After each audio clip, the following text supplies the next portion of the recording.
안녕하세요. AI와 학습 경험 디자인, AI가 학습 경험 디자인에 미친 영향에 대해서 발표를 하게 된 3조 박동진, 최일임입니다.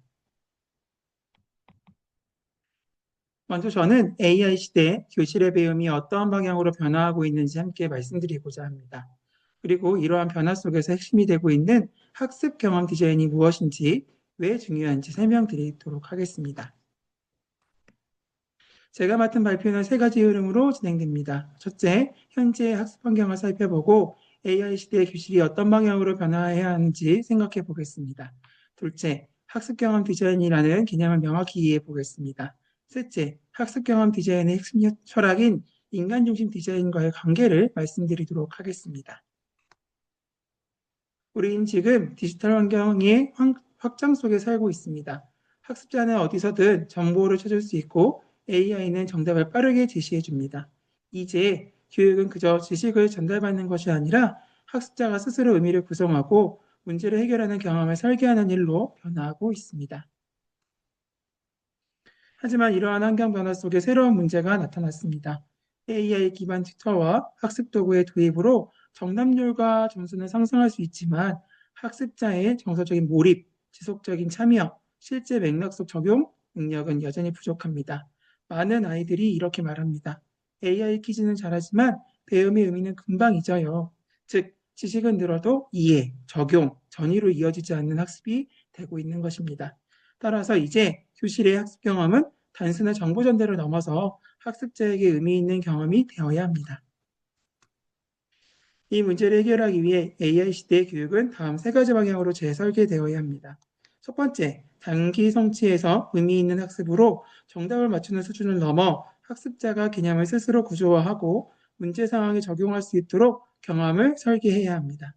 둘째, 몰입과 주의를 설계해야 합니다. 5분에서 10분 단위의 마이크로 러닝처럼 주의 집중이 오래 유지될 수 있는 학습 흐름을 설계해야 합니다. 정서와 동기를 고려한 환경도 중요합니다. 셋째, 평가 구조의 제고입니다. 정답 중심 평가에서 벗어나 설명할 수 있는가, 문제 상황에서 활용할 수 있는가, 사고 과정과 근거를 제시할 수 있는가로 전환되어야 합니다. 요약하자면 학습의 결과뿐 아니라 학습의 과정 자체가 의미 있어야 한다는 것입니다. 앞선 문제의식을 바탕으로 이제 어떻게 의미 있는 학습 경험을 설계할 수 있는지 그것에 대해서 살펴보도록 하겠습니다. 첫째, 활동 중심의 학습 설계입니다. 학습자가 직접 탐구하고 만들고 발표하는 과정 속에서 능동적 경험이 형성되고 사고력과 문제 해결 능력이 함께 강화됩니다. 실제로 프로젝트 기반 학습은 협업 능력 향상에도 큰 효과를 보입니다. 둘째, AI 기술을 수용한 인간 중심 디자인입니다. AI 분석으로 개인별 학습을 지원할 수 있지만 정서, 관계, 동기 같은 인간적인 요소를 반드시 반영해야 합니다. 학습자가 학습 설계의 객체가 아닌 주체가 되도록 포함시키는 접근이 중요합니다.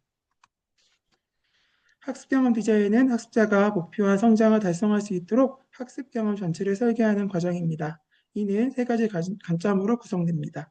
먼저 학습자 중심 접근입니다. 맥락, 흥미, 배경 지식, 선호를 기반으로 학습 전반을 조율합니다. 둘째, 경험 중심 설계입니다. 학습자가 어떤 감정과 인지 과정을 통해 지식을 내면화야 할지까지 설계합니다. 셋째, 총체적 경험 관리입니다. 학습 환경, 도구, 자료, 상호작용, 피드백 등이 유기적으로 작동하도록 조정합니다. 결국 학습자가 머리뿐 아니라 마음과 행동까지 성장하도록 돕는 설계입니다. 학습 경험 디자인이 필요한 이유는 크게 네 가지로 말씀드릴 수 있습니다. 첫째, 학습자 중심 설계 및 흐름 구축입니다. 즉, 학습자 중심 설계와 학습 여정을 구조화한다는 것인데요. 입문, 학습, 실습, 평가, 적용에 연속된 경험 설계가 가능해집니다. 둘째, 전인적 역량 촉진입니다. 인지적, 정서적, 사회적 성장을 동시에 지원합니다. 셋째, 기술 통합 및 융합적 설계입니다. 데이터 분석과 사용자 경험 기반으로 개별 맞춤형 학습이 실현됩니다. 마지막으로 네 번째, 포용성과 다양성 대응입니다. 모든 학습자가 참여할 수 있는 공정한 환경을 갖추게 됩니다. 결국 AI 시대가 요구하는 핵심 역량을 길러주는 설계라고 말할 수 있습니다. 학습자 경험의 발전은 이용자 경험에서 시작되었다고 볼 수 있습니다. 초기에는 학습 진행을 돕는 이용자 경험 간접, 접근성, 편의성, 탐색성이 중심이었습니다. 정착기에는 학습 예정 설계, 맞춤형 추천과 활동, 피드백 성과가 연결되는 구조가 정립되었습니다. 이후 확장기에는 전인적 역량 기반의 경험 설계가 강화되었습니다. 그리고 지금은 누구나 지속할 수 있는 포용성과 접근성까지 아우르는 인간 중심 설계로 확장되고 있습니다. 이제 핵심 프레임워크에 대해서 소개하도록 하겠습니다. 이는 학습 경험 디자인의 핵심 원칙입니다. 감각, 정서, 사고, 행동, 관계입니다. 먼저 감각은 시각, 청각적 자극으로 몰입을 유도하고, 정서는 칭찬, 피드백을 통해서 긍정적인 정서를 형성합니다. 사고는 데이터 기반 분석과 시뮬레이션으로 과정 중심 사고를 강화하며, 행동은 실제 맥락에서 행동하고 증거를 남깁니다. 마지막으로 관계는 공동체를 통한 지속학습 동기를 유지함으로써 이러한 프레임워크는 학습자의 몰입, 이해, 실천, 성장이라는 학습 전환의 선순환을 만들어준다라고 말할 수 있습니다. 학습 경험 디자인의 핵심 철학은 바로 인간 중심 디자인입니다. 만족도와 효율성 향상, 포용성과의 연결, 실제 문제 해결 지향, AI 학습 분석에서의 HCD입니다. 만족도와 효율 향상은 학습자의 불편과 니즈를 기반으로 개선하는 것이며, 포용성과 연결은 다양한 배경의 학습자를 고려한 공정한 설계를 말합니다. 실제 문제 해결 지향은 현실 기반 문제 해결을 할 수 있는 능력을 강화하는 것이며, AI 학습 분석에서의 HCD는 AI 활용 시 윤리적인 접근을 말하며 인간적인 맥락을 기반으로 AI 의사결정 지원을 하게 되는 것입니다. AI가 아무리 발전해도 교육의 중심은 사람이라고 말할 수 있습니다. 마지막으로 미래를 이야기해 보겠습니다. AI 시대 교실은 정보 전달을 넘어 학습자가 의미를 구성하고 실제 문제를 해결하는 경험을 제공해야 합니다. 이를 실현하는 핵심이 바로 학습 경험 디자인입니다. 경험 중심 설계, 기술 통합 설계, 포용적 설계 구현, 학습 경험 디자인은 교육 효과와 경험의 가치를 높이는 미래형 설계 패러다임이며 AI 시대의 교실의 새로운 가능성을 열어가는 핵심 전략이라고 할 수 있습니다. 저희 발표는 이상으로 마치도록 하겠습니다. 감사합니다.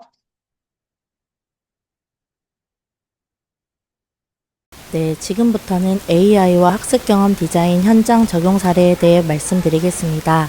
저는 최혜린입니다. 작년 아이들과 함께했던 사례를 바탕으로 발표를 하려고 합니다. 총 4가지가 있습니다. 첫 번째로는 충남학생영화제 출품작을 제작하였고, 두 번째는 서천군 청소년 정책 제안 대회를 나갔습니다. 세 번째는 수학과 연계한 자기소개 인포그래픽을 제작하였고, 마지막으로는 사회과와 연계하여 경제교실을 운영하였습니다. 처음으로 학생영화제 출품작을 제작하였습니다. 관련된 교과로는 국어와 사회, 창체였고요. AI를 활용해서 대본의 초안을 생성하고 장면을 구체화하며 아이들과 쇼츠를 만드는 법을, 또 동영상을 제작하는 법을 가르쳤습니다. LXD 요소는 Think, Feel, Act고요. 교사는 상상력과 현실성의 균형을 설계하였습니다. 아이들이 어느 정도까지 현실성이 있게 촬영을 할 수 있도록 계속 가이드를 해주었습니다. 의의는 AI가 제시한 대본을 참고하되 아이들이 직접 경험하고 감정을 더딥혀 수정함으로써 인간과 AI가 어떻게 협력할 수 있는지를 경험할 수 있는 기회였습니다. 생성형 인공지능을 통해서 시나리오 사전 작업과 그리고 장면별 구체적으로 필요한 내용들을 도움을 받았고요. 싱크와이즈라는 마인드맵 프로그램을 사용해서 생각을 정리하고 사전, 그다음에 하는 것, 사후 학습까지 정리를 할 수 있었습니다. 또한 마인드맵에서도 자동 생성 기능이 있어서 여러 가지 활동들을 진행을 해보았고, 쇼츠를 자동으로 제작하는 비디오 스튜라는 프로그램을 아이들과 활용하면서 또 여러 가지 영상을 만드는 법을 이야기해 보았습니다. 영화제 작품에서 가장 처음으로 나오는 것이 드론을 활용한 장면인데요. 이 부분입니다. 실제로는 이 부분을 전문가가 찍어서 주긴 했지만 아이들도 드론 교육을 받으면서 영상을 찍는 연습을 해보긴 했습니다. 그리고 동영상 편집 기능을 가르쳐서 아이들이 짧은 장면을 만들어 보는 연습을 했고, 저와 아이들이 함께 협력하여 동영상을 완성할 수 있었습니다. 두 번째로는 서천군 청소년 정책 제안 대회를 참여해 보았습니다. 아이들이 지역 문제를 공동체적 맥락에서 성찰하도록 경험을 설계하였고, 발표를 할 때 아이들이 AI를 사용해서 발표 자료를 많이 제작을 해 보았습니다. 수노 AI를 통해서 노래를 만들어서 발표할 때 노래를 부르며 발표를 한다든지, 캔바를 활용해서 아이들이 발표 자료를 제작한다든지 등의 기회가 있었습니다.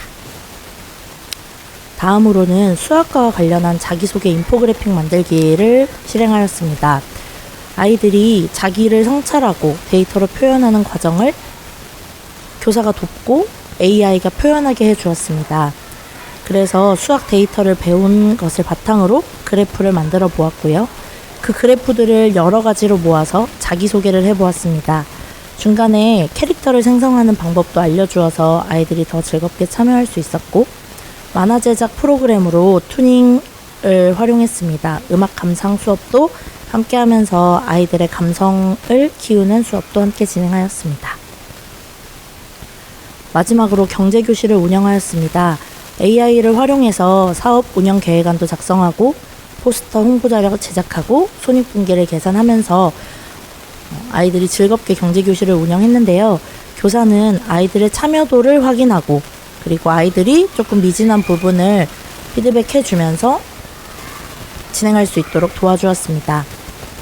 보통 아이들이 그냥 시작을 하는 경우가 있는데, 사전에 먼저 경제 단원을 다 공부를 하고 전교생을 대상으로 다양한 사업 아이템을 개발해서 마인드맵으로 자기의 역할을 충분히 나눈 뒤에 사업을 시작하였습니다.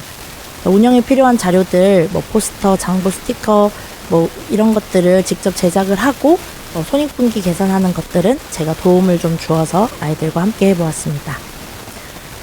이런 모든 사례들을 다 종합해서 생각해보면 이것이 아이들에게 멀리 떨어진 것이 아니고 굉장히 실제적이고 도전적이고 몰입이 가능했기 때문에 아이들이 즐기면서 배움이 일어났던 것 같습니다. 이상입니다.